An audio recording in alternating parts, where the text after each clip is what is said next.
Welcome to the Think and Grow Well Show. If you allow your doctor, your insurance, or your Uncle Sam to define healthy, or you blame someone else for the way you feel, or you seek the fountain of youth in a prescription bottle, at a needle tip, or along the scalpel's edge, then be advised, you are about to be offended. You should probably leave now.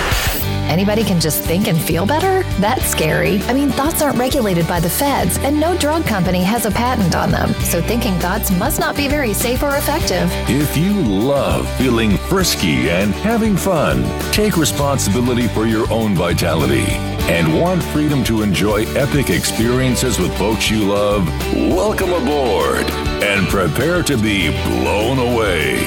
The Think and Grow Well Show starts now. Here's your host, Dr. Lori Barr.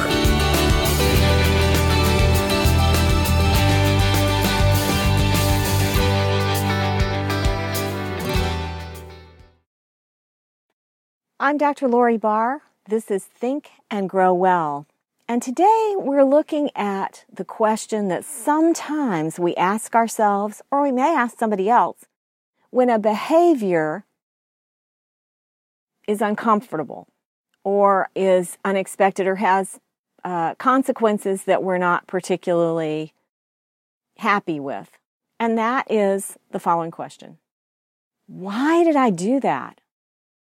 So let's explore a little bit about the reasons why people do the things they do.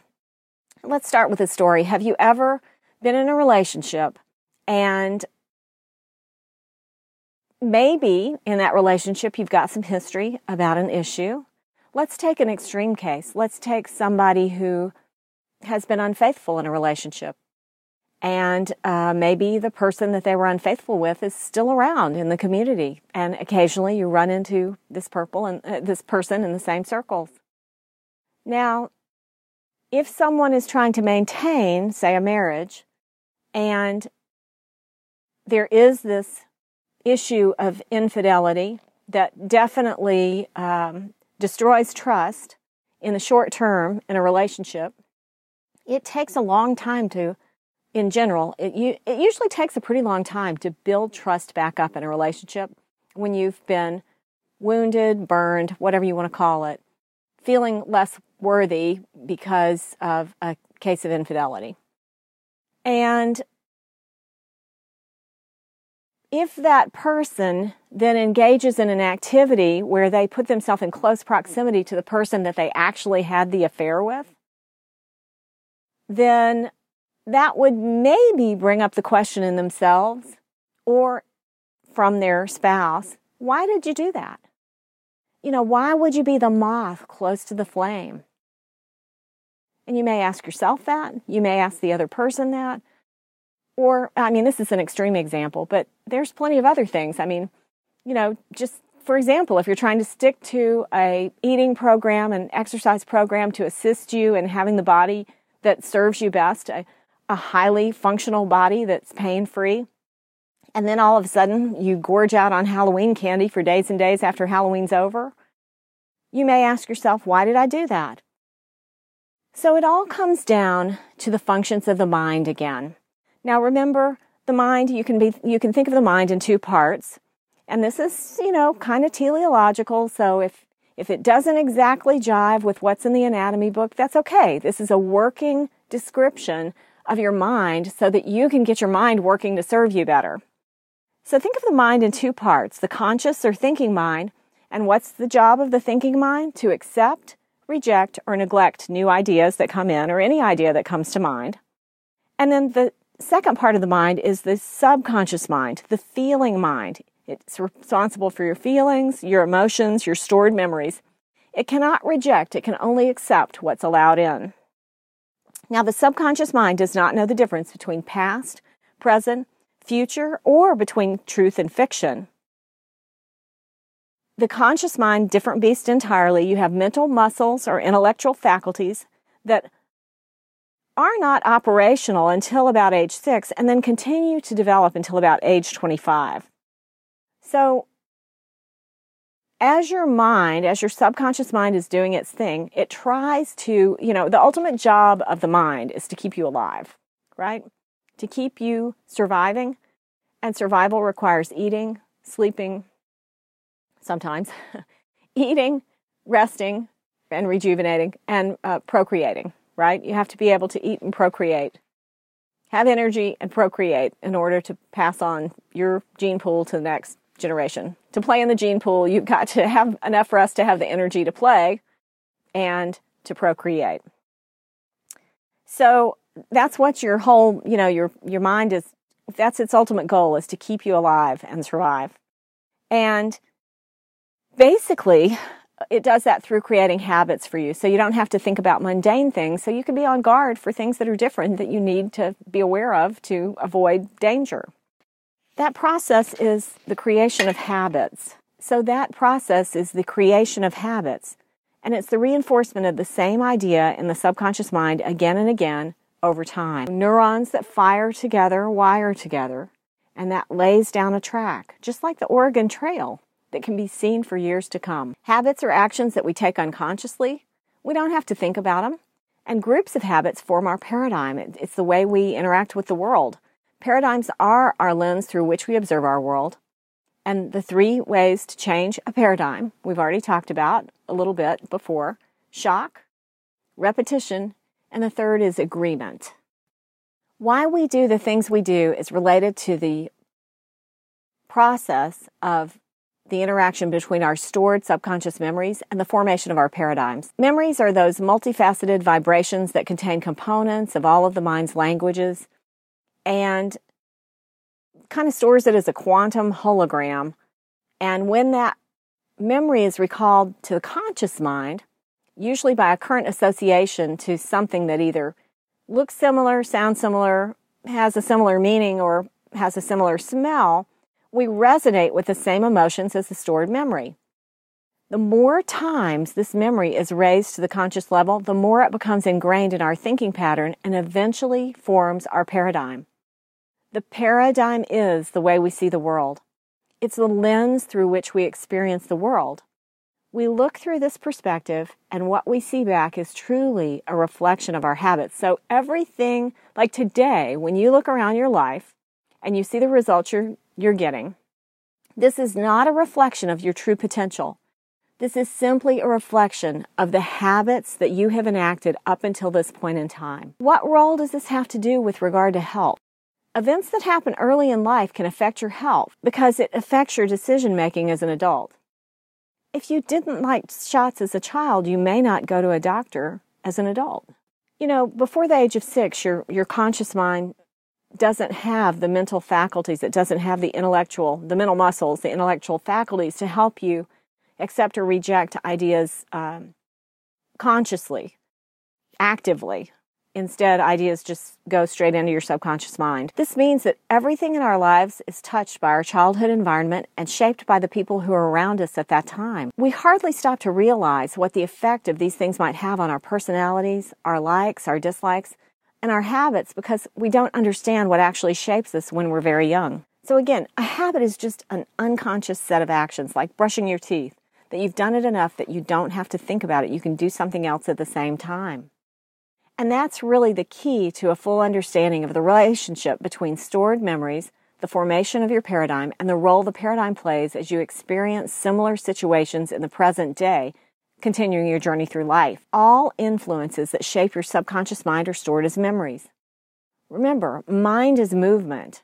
So your memory is stored as like a multifaceted hologram, and it includes all of the sensory information that you experienced at the time, usually with a vivid visual component, as well as all the emotions you felt.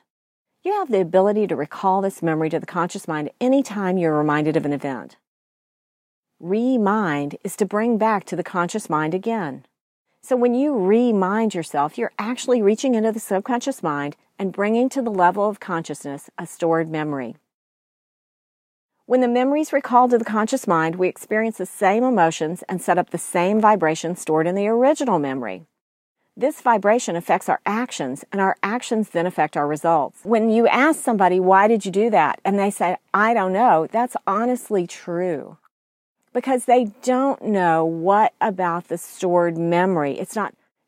They didn't seek to have that behavior. It followed, the action followed the habit of the memory, the habitual path. When this particular scenario occurs, you survived by doing this thing. And that's the natural path you will go down unless you form a new path of behavior. A new path of behavior starts with a new idea associated with new sensory experiences to make a new memory with strong emotion that can replace the old habit. The more successes we have with a certain strategy over time, the more likely we're to keep using that same strategy. And eventually those stored memories form our habits, and our habits over time form our paradigms. Our paradigms reflect the way we see the world. What we see outside of ourselves is a direct reflection of the habits and thoughts and feelings that form our attitude and that we've employed over time. That's a paradigm. Paradigms and memories are unique to each individual. Think of how differently you recall an event from another person who was also there and witnessed or experienced the same event. A paradigm can be a set of blinders that will not allow us to see anything but what is in harmony with our way of thinking. There are 3 ways to shift a paradigm. The most dramatic and fast is through shock, and it can be because your subconscious mind doesn't know the difference between truth and falsehood. It can be a fake shock and still have the same effect if carried out properly.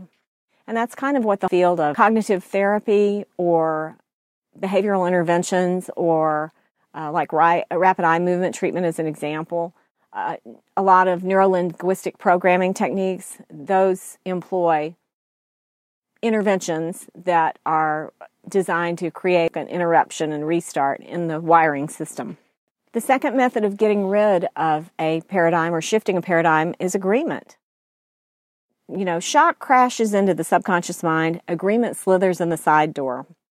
Agreement is something you see in sales conversations and something that it's good to master. If you can get 3 agreements, chances are you'll get a 4th agreement. Sometimes we use the tactic of agreement on ourselves when we begin to rationalize a position we'd like to hold on to, even though the facts don't justify it. Just think about that. Are there things that you want so badly you rationalize your behavior even though it's not in keeping with the new idea you're trying to implement?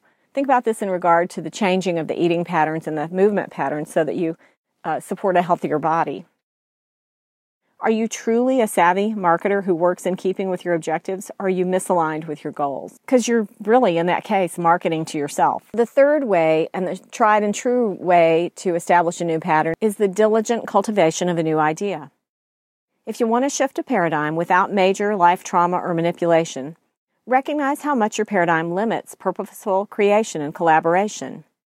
You can embrace so much more once you learn to shift your paradigms and notice how paradigms anchor others who still don't know why they make the same mistakes over and over again. The intellectual faculty that you exercise in shifting a paradigm by diligent cultivation of a new idea is the will. And your will is a mental muscle active in your conscious mind. It's the ability to focus on one thought for an extended period of time. The will is most effective when you have something worth fighting for in your life, like your health.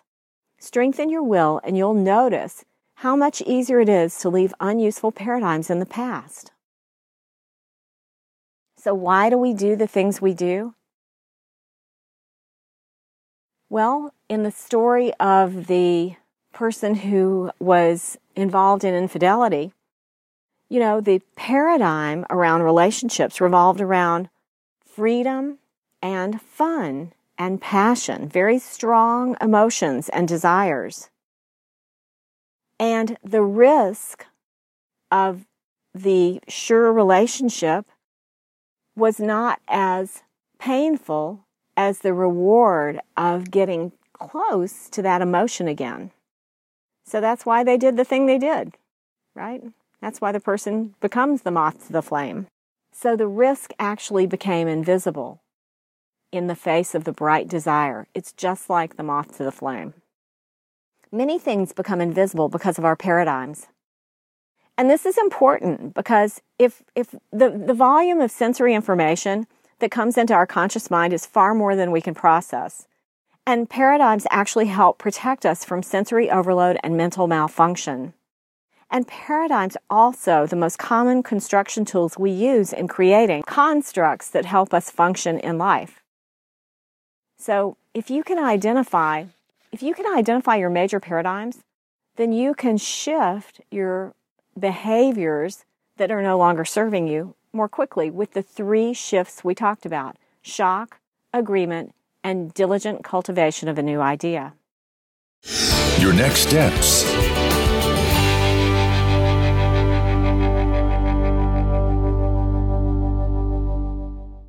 Your action step is to become more aware of when you are engaging in unconscious behavior that reflects your habits and paradigms. And this will more easily take place if you make that commitment to yourself as one of your top 3 activities for the day. So when you wake up in the morning, just write down, committed to recognizing habits and paradigms. And when you fall into a behavior where you're, knocking yourself upside the head and saying, why did I do that? Stop and think, oh, there's a paradigm at work here. Oh, there's a habit at work here. What is it? And record it. Capture it. So that you can think about what is the underlying paradigm on that. This doesn't really take long. Just record the action, your feeling, your response, and your reason.